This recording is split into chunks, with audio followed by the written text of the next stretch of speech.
Hello, and welcome to the Modern Romantic Podcast, where we celebrate and inspire romanticism through passionate people doing incredible things.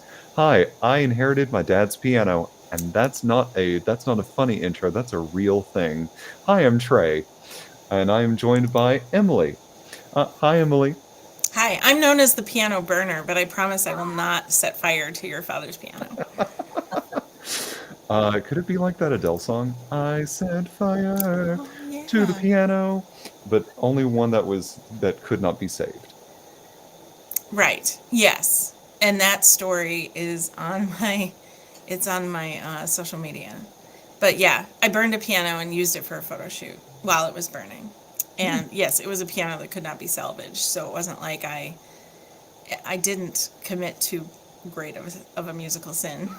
Which I appreciate. Because I do have to say, when I was watching Iron Man, the first one, and he crashed through his whatever room you want to call that, right through a baby grand piano, my Mm. heart did sink just a little bit. But we won't get into that. What I would love to get into is a conversation with our fantastic guest today. And with that, Emily, would you introduce our guest? I would. We are honored to welcome Dr. Rosalie Russell. She's an extraordinary classical pianist. She's an educator and an arts activist. She's also the founder and director of the Community School for the Arts and the Institute for Creative Arts, which is hard for me to get straight, but we'll talk about that. But it's about making arts accessible for young people. So um, thank you for being here, Rosalie. Hey, thank you. It's great to be with both of you guys. And I'm listening to you talking about burning pianos. And as a pianist, I'm glad you didn't burn a good one. That's all I could say. Yeah, I couldn't do that. Oh, no, we're actually down here at our new school trying to become an all Steinway school, which, if Oh, y'all know about Steinways, the best of the best. We're on our way. We only have to spend another hundred and something thousand to get a 7 foot concert. Grandin will be an all Steinway school, so just a little cool. more money to spend. But anyway, so yes, this piano burning thing. It's like, oh, what are they doing? Not a normal thing in my No, world. no. No. Been an interesting photo shoot, I will say that. Definitely interesting. But anyway, it's great to be on the show with you all. I am here in Fort Smith, Arkansas, for your listeners. And interestingly, I know both of you all are up in the north. I grew up in Billings, Montana. Oh, wow. So Mm. yeah, we're talking about the story. So I'll just give you a little bit of background. I grew up in Billings, Montana, freezing cold up there, and I moved south when I went to college. I moved way south, like to Texas, and have stayed in the South pretty much ever since. But interesting, I'm going to tell you just this quick little story. So I was born to older parents. They were over 40 when they found out that they were going to have a baby. I was a little bit of a surprise, like a total surprise. So for some reason, my mother prayed for me to play the piano before I was ever born. And that is exactly what happened. I mean, I Wow. immediately wanted to play. And so I started taking lessons when I was 7. And I have been playing now for literally over 50 years. Wow. And she, in typical fashion of my parents, my mother wanted me to make sure I had the best piano teacher, not just any piano teacher. So we had to wait for a few months because the piano teacher in Billings, who was the top, one of the top in the state, she was full. So weekly, my mother would call that teacher to get me in. And I Wow. finally got in. I was in second grade, and I took to it right away. I just loved it. And so then of course, I went on to school and studied for years. But that's my interesting little story about growing up. I was definitely a surprise, and my mother prayed for me to play before I was born. And so I remember telling her later in life, I'm like, when I was in high school, Mother, why did you pray for me to play the piano? We don't make any money doing that. And fortunately, I can say now in this century, there are lots of good jobs for creative people. And so there are ways to make money off of being in the arts and being in a creative field. So I'm really excited about that. I couldn't be more thrilled that my mother did that and that I ended up in the arts. So it's kind of my interesting little story. The other side thing about that is when I was a child, I loved sport. and we can talk some more about that. So I was very actively involved in athletics all the time I was growing up. So I played softball, I ran track, I played basketball, and I played tennis. And when I started college, I auditioned at Baylor University, which is in Texas, and I got in on a piano scholarship. Well, I also uh, tried out for the tennis team, and I made the Baylor tennis team, and that was a crossroads because that was the point my piano teacher said, will you be playing the piano 4 hours a day, or will you be playing tennis 4 hours a day? And you have to choose, because there is no way you can play professional college sports and be in a field like piano and study 4 to 6 hours a day. So that was my crossroads. And I stayed with music, of course. I mean, it's a lifetime thing. What can you say? Yeah. The arts for your life. And so that was an interesting thing. But the athletics have played a big part in what I do and in what I talk to students about. Because have either of you been in athletics? Are both of you athletic? Or Yeah. yeah, Yeah, I played softball. I Sorry. played tennis actually. you play tennis, yeah. Yeah. And So volleyball. you know the discipline and practice, and if you get a coach, they get after you, and you have to practice and practice and practice. Well, Mhm. it's the same thing in the arts, and so we're trying to instill the same type of discipline in the arts that happen in athletics. I think in the arts, you're dealing with kids who are so sensitive. You have to be Mhm. more careful as a coach. You don't just tell a kid, you know, get over there and sit on the bench if you're not going to do right. You got to work with them a little bit more. They're going to be crying, right? I mean, you got to just be careful with art students. But we're teaching them the same kind of discipline that happened in athletics. And so that has served me very well as we've been working with our high school kids here. So anyway, that's my interesting story about getting my childhood being in arts and athletics at the same time. I had a great time.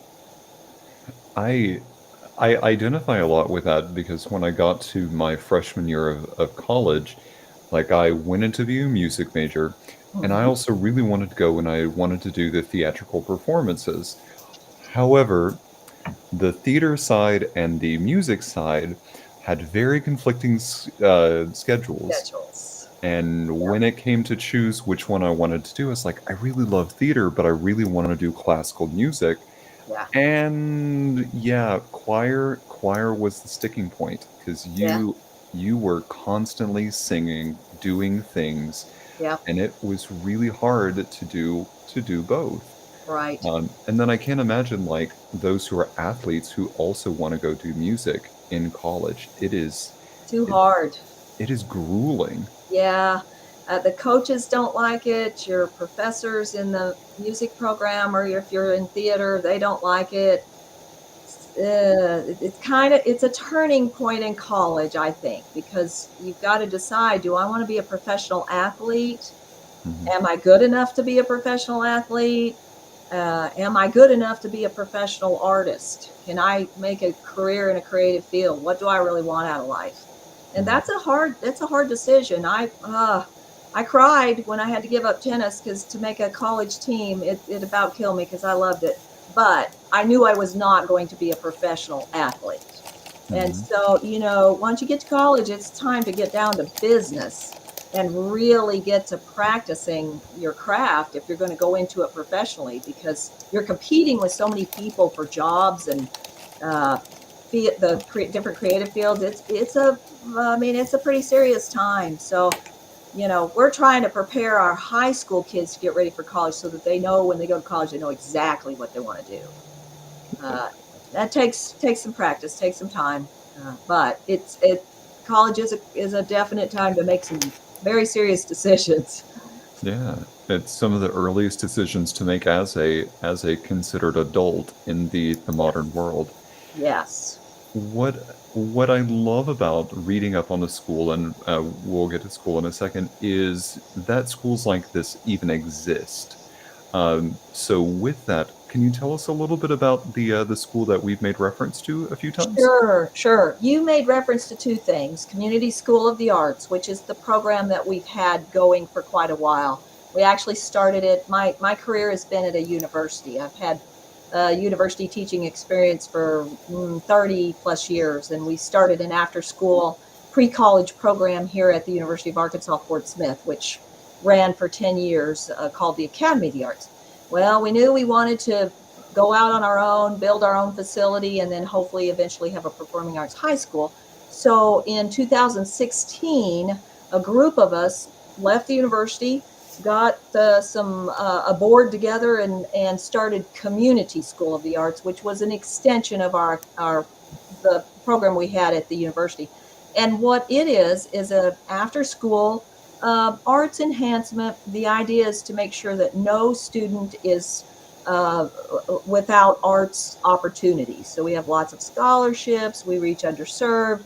We have the best of the best student that wants extra work, extra training, and so we have music, theater, dance, visual art programs going, and private lessons and everything. And kids can come once a week to those programs. They can come multiple times a week. They get involved in anything they want, and parents simply pay for whatever that student decides to enroll in, or we provide scholarships if there's a financial need. So that's what Community School of the Arts is. It's a great program. Lots of communities in our nation and even in this state have those kinds of programs. When we started it, there were children everywhere wanting to get involved in it because we didn't have anything really like this in Fort Smith. So that's one of our programs, and it meets in our new facility. After school, kids come and participate in that. Then as we got going, because of my background in the arts and knowing about these performing and visual arts high schools that are they're immersive, they're intensive, they have a rigorous arts curriculum. They're not what I call integrative. They don't integrate the arts into math, science, English, social studies just as a means of getting kids through a course. This is an immersive art school where if you are interested in being in a creative field and you have, whether you have talent or not, or don't know if you do, this is a school for kids to come and literally be involved daily between 3.5 and 4 hours a day in an arts curriculum plus their academics.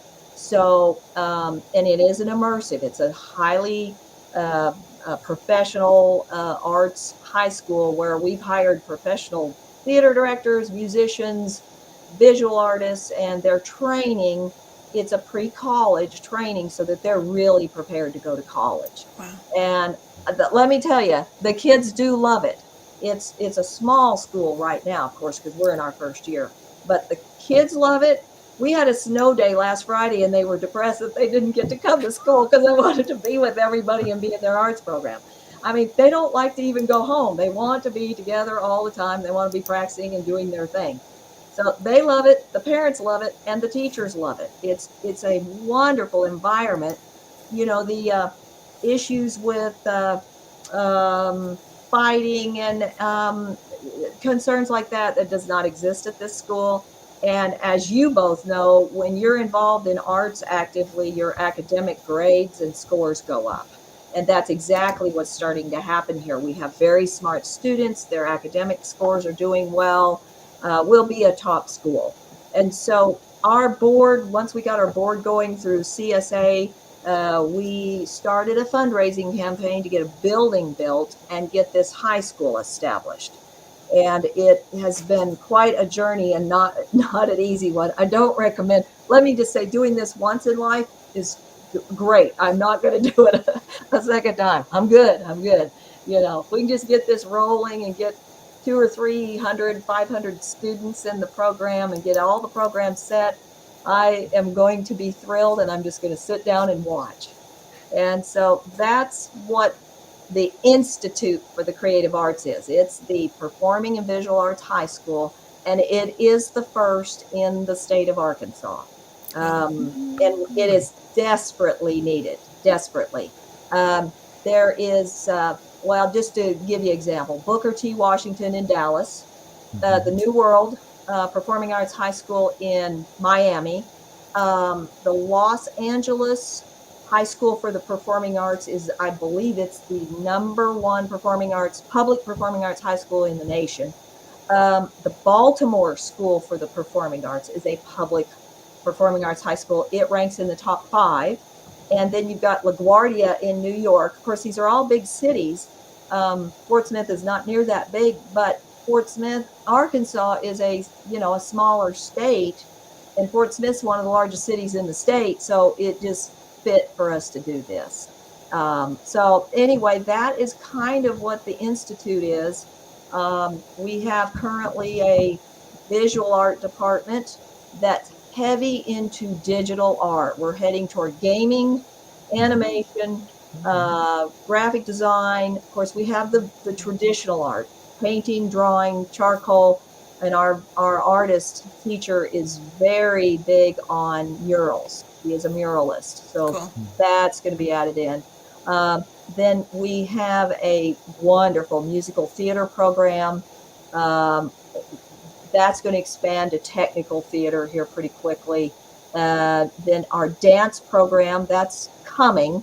That one's a slower program. Dance is not simple. It's not for the faint of heart because of the amount of practice you have to do if you're in a dance program. And then our music program is it's a contemporary program like you would see at a University of Southern California, where you have your contemporary ensembles, jazz, pop, rock, and very heavy into digital. So digital composition, film scoring, arranging, and we have a state-of-the-art recording studio. So we're big into that recording and want to teach these students how to do the film scoring, because we're about to add film, and then they're going to need to write music for animation, game design.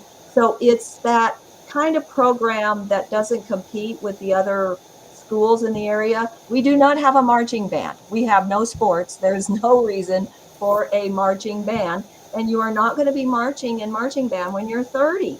Whereas you may be a studio musician somewhere till you retire, and you may be a recording engineer until you retire. Those kinds of things. We're trying to make sure we have programs that students can get jobs from. So it is a really cool place. I can't tell you how excited the kids are, which makes me excited because I want to see them excel. So that's kind of, that's a long way around what you just asked. I love it. Though, if any of our listeners out there have a time machine so that I can go back and attend such a high school, that this would be amazing. Right. Yeah. We have people walk in the door almost every day and say that. That is just so funny. They're like, I wish I had this when I was growing up. Well, Emily and I have talked about this kind of off of the air a little bit, and I think maybe we've alluded to it. But when I was going through college, there was never really something to talk about how to make this a career, make being in the arts a career, give people business savvy, talk about setting people up for success of how to look at this from a business standpoint, Right. while also balancing the love of music. There's also that component of, we understand you want to make money from this, so let's talk about how we can marry those two things together. Yeah. And so to hear you talk about, okay, you want to do this, absolutely welcome in, but let's also talk about how we're going to accomplish this. Yes. And a lot of artists, a lot of creative folks, business is not their strong suit. Mm-hmm. So it's really good to either teach them some of that in high school, the business of the arts, or the business. Yeah, we have one young new teacher that's getting ready to start his master's in arts administration. It's a very good idea. I highly recommend it because that'll give you the business side of things. And I highly recommend kids, when they get into college, to take the business of arts or music business, because there is that side, and students need to learn to work with numbers, budgets, finance, that kind of thing, because that can be tricky. I think about dancers. They want to own their own dance studio. Well, that costs money, and you have to know how to get money, to spend money, to have, hire people and all that kind of thing. So Yeah, because just because you know how to dance doesn't mean owning a dance studio means you'll be dancing all day. it does not mean that. That is a very good point. and then getting people hired and getting them paid, and on and on and on it goes. Mhm. But yeah, it's been this has been quite a project. We've been very fortunate. This community has been so supportive, because what we haven't talked about is we've built this new facility, and that's really why we wanted to be separated from the university. You know, you can't be fundraising when you're under another organization, and we needed our own facility to have this high school, and so we built a facility, and it's I would invite people all across the nation to come see it, because you're going to want to come anyway, because we are right next door to the United States Marshals Museum, which is the only one in the nation.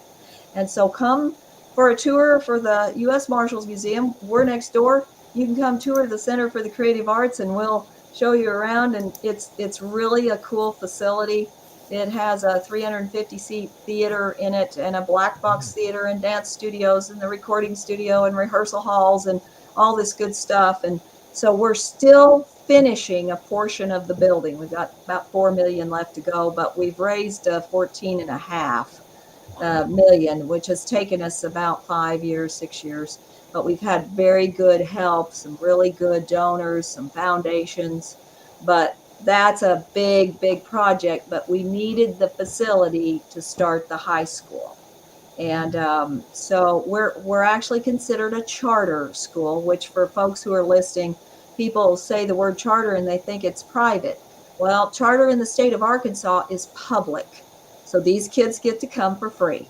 That's a big deal. And we keep telling everybody, it is free, open to all Arkansas Wow. residents. Yeah. And we are within walking distance of Oklahoma. So we tell Oklahoma students they can come to our after school programs. But if they want to come to the high school, they've got to get themselves an Arkansas residence, because, you know, education doesn't cross state lines as far as state funding goes. So we do have Oklahoma students that have multiple residents, and one in Oklahoma, one in Arkansas. So that's worked out nicely for us. But our new facility is it's wonderful. It's on our riverfront. So yes, the nation can come visit and go see the Marshals Museum, and come for a weekend and have a great time. We'll entertain them and tour them. That's amazing.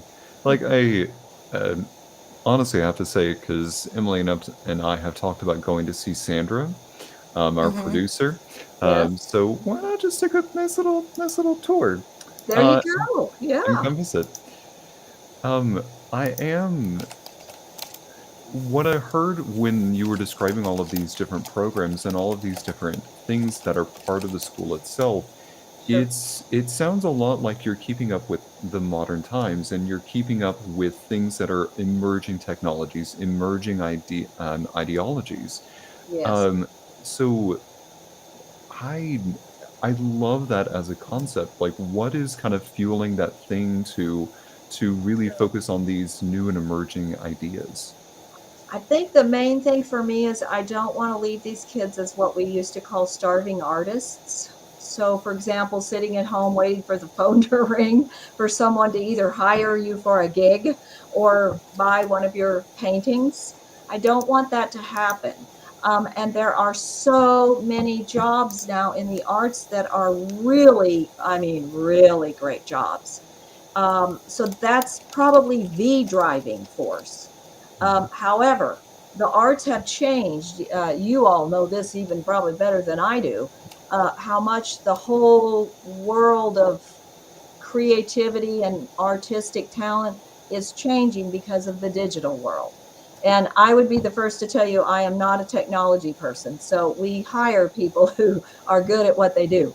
So we have a wonderful instructor who knows the entire recording studio, all the digital music composition, and we have a wonderful instructor that knows all about digital art and can do all of those great things, because I cannot. And so those things are taking over the world. Even to go to a symphony concert, for example, is now it has technology involved. I mean, right? You go and you don't just sit and listen to the symphony orchestra. Sometimes, a lot of times, you're watching a video, you're watching a film behind it, or you've got lighting effects or something going on that is more than just being a listener in a concert. And so this whole digital world has taken over, but it's providing other jobs and really neat things that students can do. So that's probably the main thing. The other thing is that because we are a state funded public school, we want, just by nature of charter in Arkansas, that means specialized. You can focus on something, whether it be a STEM, uh, uh, whatever, arts, whatever. And so we're an art school, so we are a specialized school, but we are state funded. So we don't really want to compete with the other public schools in the area. So we don't need a marching band. They have great marching bands. We don't need certain aspects of arts programs. For example, we probably really don't need a choir per se. We need vocal ensembles of various types that meet each student's need. Not that we don't have a choir. We come together as a choir for musical theater because they have to work together to learn their whole, theater performance. So, but a choir per se, maybe not. Do we need a large symphony orchestra? Maybe not. Do we need a jazz orchestra? Probably. Do we need a rock band? Definitely. Those kinds of things is what are the things we're looking at to really meet the needs of these kids and to be different from the public schools. And I'm speaking to the choir here. You all know the changes in the arts probably as well or better than I do because the times they have changed. And they change every day. So, yeah. They do. I was telling someone the other day, back when I was in graduate school I went to graduate school in Kansas City at the conservatory. I went to school to study with a person, a mentor, Mr. Richard Cass, who is a famous international touring concert artist. And I went there to study with him, as we typically do when we go to graduate school. We want mentor teachers. But I remember let me think now, it was the late 80s, early 90s, in the early 90s, he was talking about New York City. And, New York's kind of the benchmark. And he said, people in New York now are beginning the time when a pianist could just walk out on stage, never say a word to their audience and just play a concert, that time is fading. And he said, you have got to learn, he's telling all of us this in graduate school, time to start learning how to become an entertainer, speak to your audience, engage them. And so the first thing that happened when I got here, my colleague, who is one of my absolute favorites, he was the jazz band director. He's still here. He and I are great friends. Entertainer, Mr. Entertainer, this community absolutely loves this guy. And I would watch him, and I got involved in some of the antics and the jokes that would go on stage for his jazz band concerts. And before I knew it, I was beginning to evolve into being able to entertain as a pianist on stage. And my audiences loved it. I went from my first year to 100 to 600 or 700 people in a performance, packing it out because we were entertaining. And we did one time. It wasn't always just me on stage. A lot of times it was, but we did one concert one time, 4 pianos and some kids. So I invited 3 of my other friends. We brought 4 pianos out on stage, and one of my colleagues arranged several of the best numbers out of The Sound of Music. And we had 7 of our, or 9 of our kids, whatever, 7 of our kids, the Von Trapp family, out of our after school programs, sing and dance on stage while 4 pianos were accompanying them. The audience loves that kind of thing. It was so much fun. And, it evolves when you do things like that and you get a great audience. And it doesn't sound like it needs to be a Victor Borges sort of performance where it's like over the top comedy. It's just, it's doing something to engage with the audience, maybe something that they weren't expecting. They're not passive anymore. And that's right. They're not, it's not what they're expecting. And by the way, I do play that piece that Victor Borge does, the Second Hungarian Rhapsody, which by Liszt, which Okay. is I would always tell my audience, this is the tune that Tom and Jerry would play on the old cartoons where the mouse would be in the piano and driving Tom the cat crazy. Yeah. It's a famous piece, and I would play it, and I would always tell my audience, uh, this is a great entertaining piece, but don't be fooled. It's one of the most difficult pieces for a pianist to play, and they would just laugh, and they would be so entertained by that, watching it go all over the piano. And then I would follow that with some fun music from the 20s and 30s that followed the ragtime era, that are some jazz pieces called piano novelties. And my Mhm. audience just loved it. And so I didn't stay, I played great classical music, the Beethovens, Liszt, Chopin, lots of great romantic music.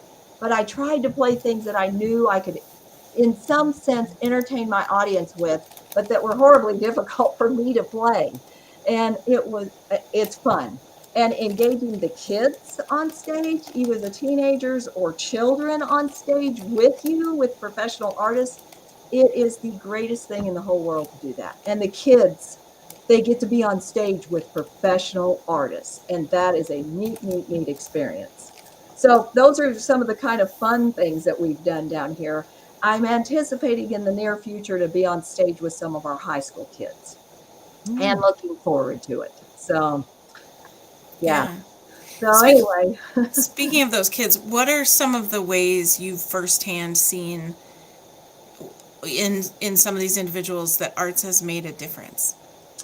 I'll tell you the biggest thing, which is always, it's like a flower blossoming, is to watch these kids in a short period of time, and I do mean a short period of time, maybe 4 weeks, go from shy to completely engaged, communicating with their friends, self esteem, they're comfortable, being able to get on stage comfortably, being able to talk to adults, being able to communicate. And I don't mean by texting, I mean one on one, face to face communicating like children and teens should be able to do. That is the most rewarding thing, because so many teenagers, they can't talk. They won't talk. They can talk, they just won't talk. And they don't communicate well with adults. And I don't know how they're ever going to get a job texting, because they got to meet with the boss one on one. They got to go to an interview. And so that has been so rewarding, just watching that evolution of these kids come out of their shell and realizing that they can do something great, and that they have talent, and that they're willing to put themselves out there to explore it, in a safe space. It's a safe zone. Some of these kids out of public school can be bullied, and that's not cool. There's Yeah. none of that here. And we're a team, and they're a family. They hug each other a lot. They're a family. They really do love each other. I mean, they're really cute. That must be wonderful to see. It's different. I know my husband taught high school a while back, and when he sees these kids hug each other, he said, "They never did that at my high school." They don't do that at a traditional high No. school, and so it's just kind of neat to see. There's something about like the arts that brings out the emotional side of things. Like to Yes. perform arts without any kind of emotion is so sterile feeling. Right. So there's there's an intangible concept. I don't know if that's a real word, but we're going with it. But it's there's something magnetic about how much the arts can bring people together, and for young people to find that so early in life and start cultivating that association Yes, is magic. it is. I totally agree with you. And you brought up an interesting word about intangible. Uh, you can spot certain talents that I call them intangibles. It's the same thing in an athlete. You could see a little 3-year-old throw a baseball and know if he can do it already. A lot of times you see little things. Same thing with children in the arts. You see little intangibles and stage presence. You can develop it, of course, in lots of, and kids who are starting with us at ninth grade that have never been in the arts or never been on stage, they're developing really well. But when you can put a child, a 3-year-old or a 5-year-old or a 6-year-old, and get them involved that early, that's one of the reasons we started those after school programs, get young children involved. you see those intangibles so early that, wow, it's just fun to watch them develop. Um, but this year we've got ninth graders that have never been on stage before, and now they've already in 6 months been on stage 3 times in major events, and they're getting pretty comfortable. It's pretty amazing. It's feeling like an art school. But we have to, when we started the school, we had to be very strict about the number of hours a day that they're in their arts programs, because they have to be in them half of their school day or we can't do it. I mean, you've got to have hours and hours every day in your arts field to do it. Right. It's just a lot of work. But yeah, that they're coming along. And please don't take this question. I will tread lightly with this question because I don't want to step on anyone's toes. But there is sometimes a perception of what I see from coming from families of putting a lot of pressure on young people to become the next, essentially the next Mozart, the next Victor Borgia, the next like it Sure, thing. And it's put so much pressure on these kids. it does. So for parents that are listening who are, really encouraging of their kids to go into the arts, what advice do you have for them to not become the stage parents and really cultivate like a true love of performance in their Right. kids? You've brought up a very interesting point and a serious one, because kids can either get turned off or become very scared or overly stressed, and you don't want that. What I would say about our organization, and I've been very strict about it in the time from, well, nearly 20 years now, I've been working with pre-college kids. We do not allow a lot of parent involvement. They get to stay on the sidelines like you would in athletics. Otherwise, you don't want parents engaged so much that they're telling the directors how things should go. That is not a good thing. And so we keep parents on the sidelines, and we encourage parents just to let the teachers work with the kids, because the kids are bonding to the teachers, to their mentor teachers or their directors or their vocal coaches or their acting coach or their dance coach. They're bonding with those people, which are the people we want them to bond with for their arts activities. And we don't want parents telling teachers what they can and cannot do. We do not allow it. And so we don't allow parents in our children's program, well, at the high school level either. We don't allow parents backstage. I mean, there's a rare exception that we would, but we have our team of people working backstage so that the children know what they're to do backstage. They don't have a parent interrupting or interfering. And we try to encourage them, the parents, to help their kids practice at home, but simply telling them, okay, this is the hour you're supposed to be practicing. They don't need to engage with the child or the teen to help them practice. They just need to ensure that they're doing their practicing. That's what we encourage. Because, you do not want parents like you get in athletics, where you got somebody telling the coach that their kid needs to be the star quarterback when he can't throw the ball 10 yards. You know what I'm saying? And that's a tricky one. I'll tell you what we find down here, and you'll understand this. We're in the SEC for college football. Mm-hmm. Okay, so football down here is a huge deal. I don't Mhm. care if you have a high school of 20 kids. You got a marching band because you got a football team, because these kids want to go to a SEC school and to play college football. So I what's bad, and this happens occasionally, I've met a few parents like this, is to have a parent that just wants their son to play sports so badly and their son doesn't want to. They want to be in the arts. That's really tough. How do you tell the parent to stop doing that? I mean, you can't, because these kids, they just want to be in the arts. They don't want to play football. And we don't want them to play football because we don't want them to get hurt, And so that's kind of an interesting thing that goes on down here in the South because of the football. I mean, you've got Arkansas, you've got all the Texas teams, you've got OU, we're right here by University of Oklahoma, great football team, Alabama, all those teams. So all these schools, I mean, they're pushing football, and a lot of our kids, they don't want to play football. And so that's we have that issue occasionally, not often. I've only met a handful, but it happens.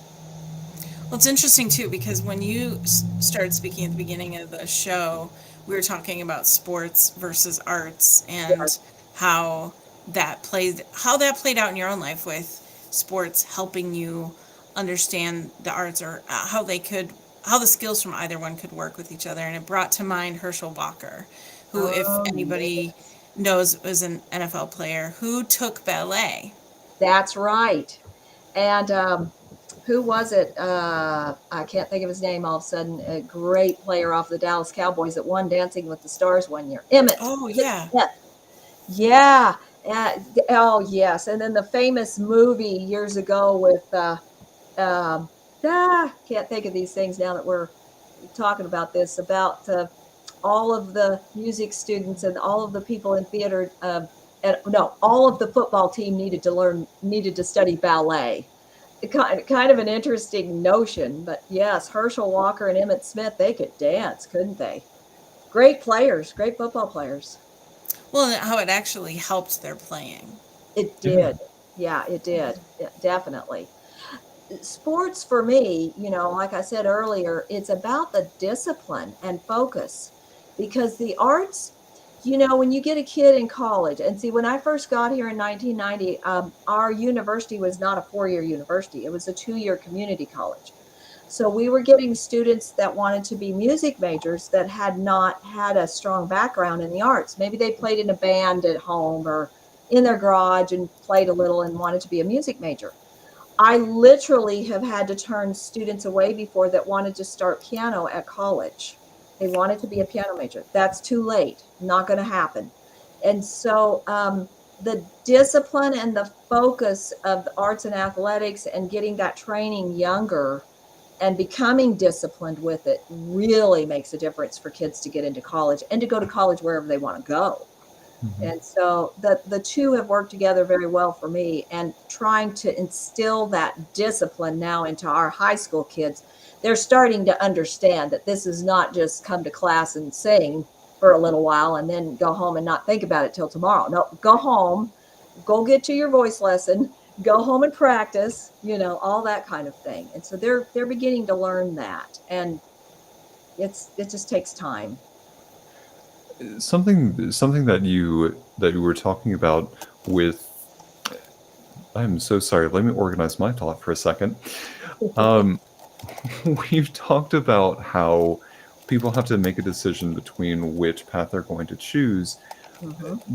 But I also want to put out there that you don't necessarily have to decide between doing one thing or the other. You can keep both in your life. You Mhm. may just do one more than the other one. Exactly. So, like for me, I love music. I don't do as much music anymore because I'm more focused on like education and my job with learning and development. But I Sure. love music. I love performing, and I still love incorporating that into my life.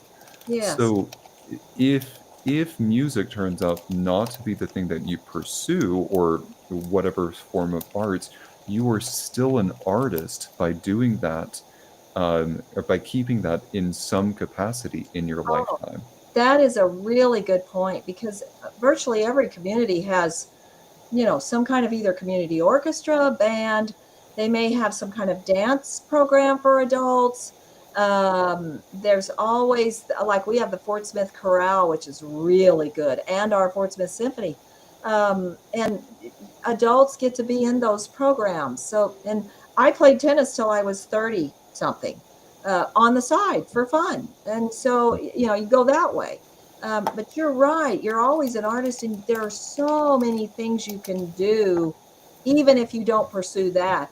And at our high school right now, we're still working on curriculum and trying to streamline things, but we do allow students that are unsure of their arts field to take two different programs because you don't want to do that if you can avoid it in college because it costs money in college to be changing your major.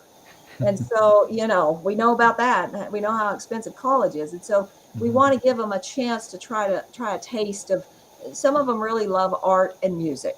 So they're taking art classes plus music classes. Well, by the time they leave here, they will probably know which area they want to pursue, or if they want to try to go toward a hybrid degree, so that they're not wasting time in college, trying to get them there to where they know where they want to go. And yeah, but you're absolutely right. You can enjoy the arts if it's not going to be your field forever. Gosh, you can enjoy it the rest of your life and participate in it, not leave it, you know. So please don't. Anyone who's listening to this, don't leave the arts ever, please. No, no. We need all kinds of creative people doing things in this world. I feel like that's not a thing. In fact, last week we interviewed a couple of playwrights that were like, they run a whole theater for people who have been involved with theater that are elderly, basically. Oh, And yeah. they talked, it was Len and Tim, and they talked at length about how it's in you. Art, once it's there, it's in It's you, in you, and in your soul. stopping for them is not an option. No, Yeah. I would feel lost without arts in my life. Oh my Hmm. goodness, that'd be terrible. Hey, I was going to tell you, I think you all know this, but you are interviewing, I believe it'll be, it may be this month and definitely next month. You're going to get to speak with our extraordinary director of dramatic arts. She's our theater Hmm. director, and our extraordinary director of art and design, our visual artist. And she's the muralist, and she does teach digital art as well, but her strength is, early digital art, not animation or gaming. That's someone else. But Is that Jenny? no, her name is Miss Ray Tedeton.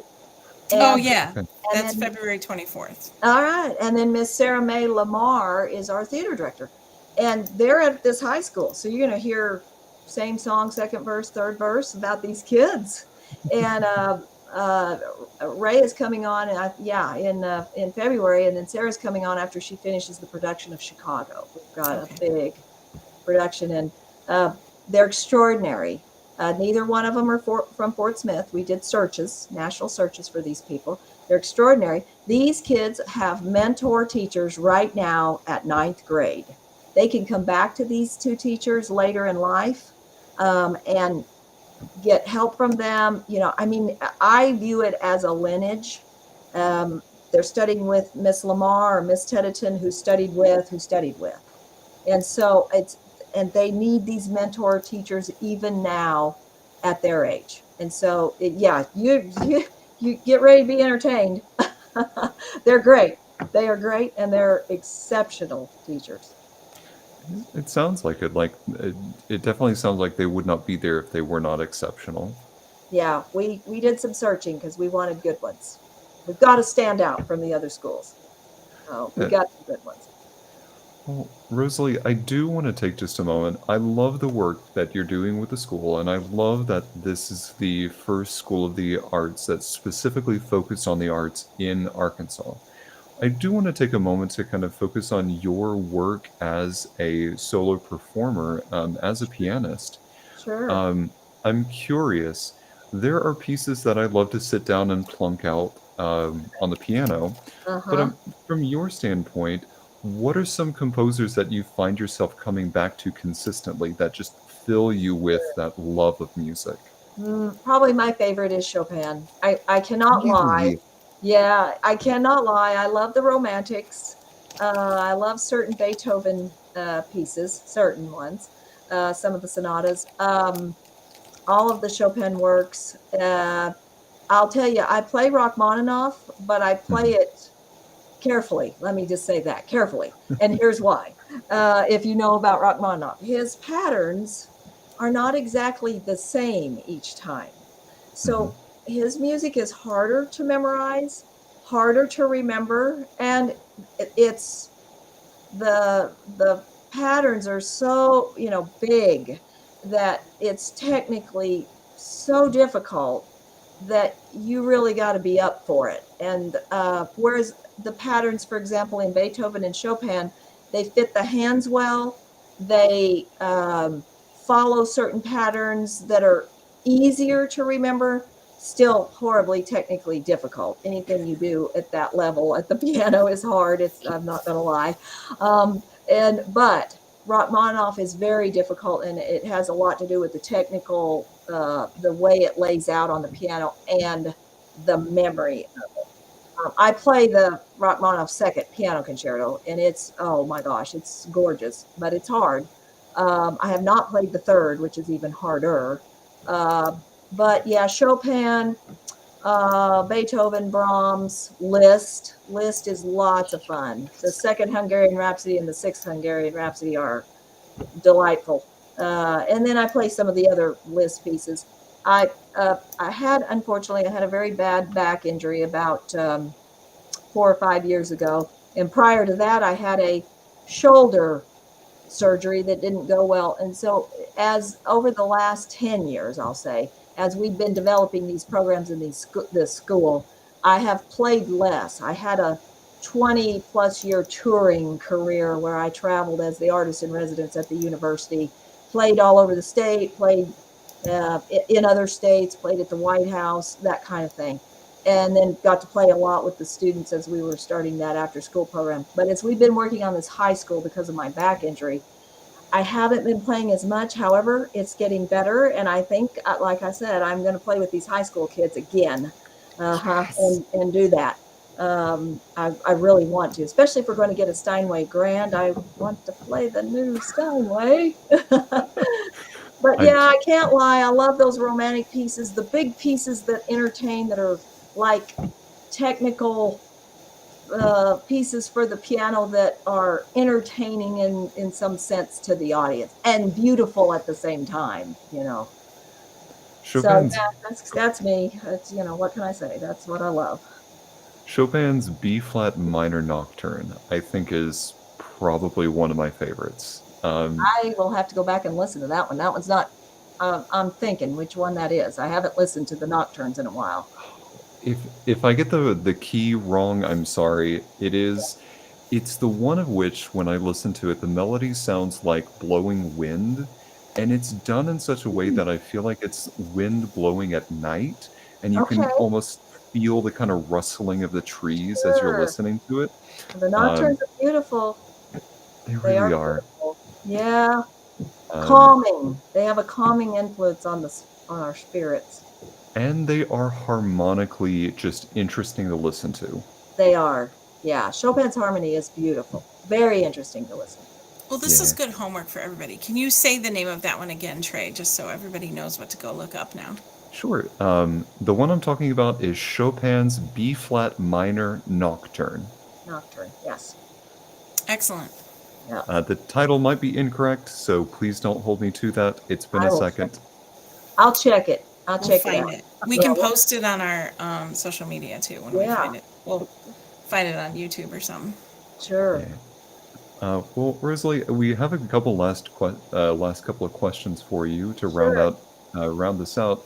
First and foremost, I want to ask, if you had to give advice to someone who's just getting started in the arts, whatever kind of art form they are going to choose, what Hmm. advice would you give them?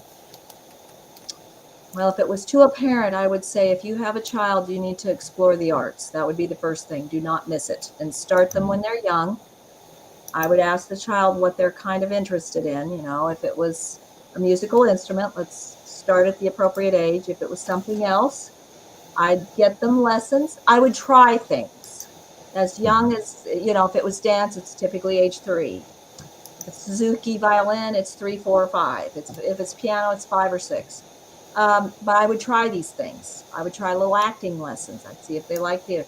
So that's what I would say to a parent. Start them as young as possible. Mhm. Um, if it's a teenager, I would tell them that you are a creative person. You were born with some creative abilities that we need to explore those and find out what they are. And Mhm. that you have creative talents, you just probably don't know what they are yet. And that I would encourage you to come try. If they're here in our area, come try our school. Let's find your talents. Because I think the other thing I would say about arts, when you can find your creative talent, no one can take that away from you. And it builds self-esteem, whereas you can lose all the money you have. I mean, let's face it, you can lose it all. But people can't take away your talent.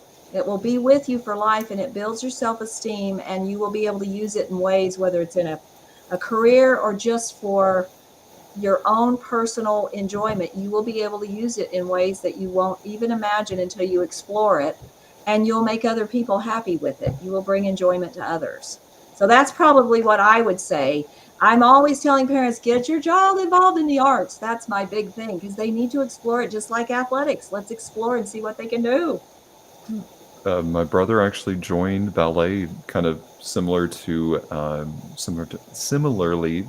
to the other athletes that we've mentioned, Uh-huh. specifically because he was a kicker, and Oh, he needed to be able to get his leg like well above just like 90-degree angle in yeah, order to get the most efficient sort of kick to the other side of the field. that is And very cool.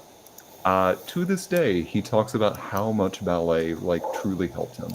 I bet. That is just so neat. I had Yeah. never thought about that for a kicker. Now that when I watch college football and the Super Bowl this weekend, I'm going to be asking myself, I wonder if that guy ever took ballet. Yeah. The last thing that I want to ask is more of a personal question. Okay. And this is one we like to ask all of our guests. So uh, you are sitting down to lunch, Okay. and it's just the other person on the side of the table. You're able to pick their brain. You are just having a conversation. Okay. Who is that person, alive or dead, that's sitting across from you at that table having lunch with you? Oh boy. We haven't talked about this person, but just right off the top of my head, we have not talked about this person. But you met him just before we went on air, and that would be my husband, Philip, because we have a little joke at home. This is so cute. Because I'm you can probably tell, fairly strong willed person. You got to push these things forward if you want to get something done. And so I'll tell Philip, by the way, I adore my husband. The Lord put him on my doorstep, and I adore the man. We've been married for 20 years now. And anyway, we've done this whole thing together with all of our community people that have been so gracious to be involved and very actively involved. So I'll come up with some idea or something to Philip, and I'll say, "Hey, Philip, what do you think?" And he'll say, in his very southern drawl, he'll say, "Well, might be all right." And as soon as he says that, that means shut it down, don't do it. Rather than telling me, "Don't you dare do that," he just says it very calmly. So I value his advice, because I'll just simply sit down and say, "Hey, what do you think we need to do? Where are we going to go with this?" And Mhm. he's a college educator. He was in teacher education, and Mhm. he has the best advice. He keeps us on track. So now, if it was a famous person, my mother's no longer living, so she would be the other one I'd be talking to, my mother and dad. But if it was a famous person, who would I want to talk with? Gosh, I don't know what people usually say if they're talking about famous people. It's a No, wide range. It's a why? very Yeah. wide range. Yeah. Yeah. Um, Golly, that's a tough one as far as a famous person goes. Um, my husband gives such wonderful advice. He is the person I sit down with across the table, and he's the one I trust more than anything. So I'll leave it at that. That's a solid answer. That's a great answer. Yeah. Well, Dr. Phil Russell, when you listen to this, go kiss your wife. She loves you. Yeah, I do. Oh, this was fun. We should do Yeah, this again sometime. This is fun. I enjoyed visiting absolutely. with y'all. Thank Likewise. you. Thank you Thank so much for you. being on the podcast with us. Well, thank you for having this. This is a great thing to have. Get the Yeah, arts out there. The world needs more arts. Let's come together and have some fun. That's absolutely. right. Well, we want to make sure to shout out Rosilee and her work that she's doing alongside of Dr. Russell. So please go check out the Institute for the Creative Arts. You can find that at icafortsmith.org for more information. You can also follow them on Instagram at ICA Fort Smith to follow along with their journey in their first year of being open. Yay! Yes, yay! We hope to really be rolling in about 3 or 4 years from now, hopefully. Whew. Well, as we close this episode out, we want to thank you so much for tuning in and listening to the Modern Romantic Podcast. For behind the scenes content and additional conversations that you can't hear anywhere else, please go check out our Patreon and you can find us there under the Mod Rom. Thanks so much for tuning in. Have a great evening, everybody.